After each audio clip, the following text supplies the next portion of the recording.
For centuries, Christians have lived peacefully in the Muslim world. In the Islamic holy book, the Quran, both Jesus and Muhammad are prophets. Yet in recent years, minority Christians, mostly in Egypt and Iraq, have come under attack by Muslim extremists. The most recent attack was on New Year's Day 2011 when car bombs went off outside a Coptic Christian church in Alexandria, Egypt, killing 21, injuring nearly 100. Following the attack, Christians in Egypt took to the streets, clashing with police.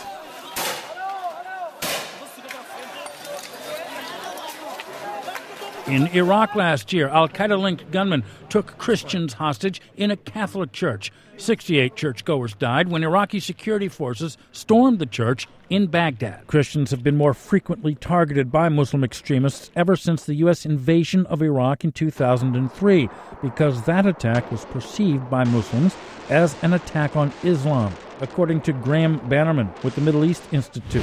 If you're a Christian and a Christian force comes into the country, your neighbors don't trust you.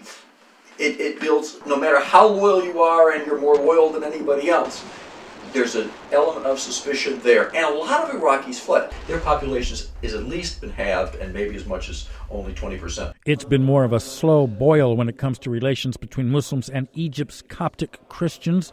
Melanie McAllister with George Washington University says Copts are frustrated with what they say is persistent government discrimination. But religious tensions in that country stem from much more than that, she says. Egypt is a country in crisis. There is very high unemployment. There are a lot of young men who are not able to get married because of their economic situations, because of the overcrowding. So there's a lot of frustration. And then, of course, there's this very anti-democratic government in power.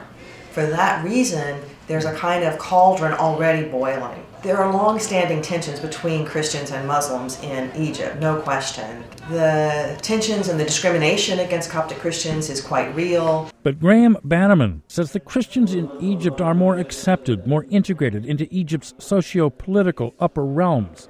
And he says the Christian population there is holding steady.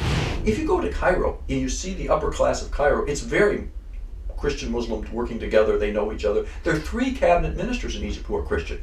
You know, the Christians are pretty well integrated in society, excluding certain areas. There are not very many high-ranking officers in the military. But on the whole, in this region of the world, Christian populations are declining, some dramatically.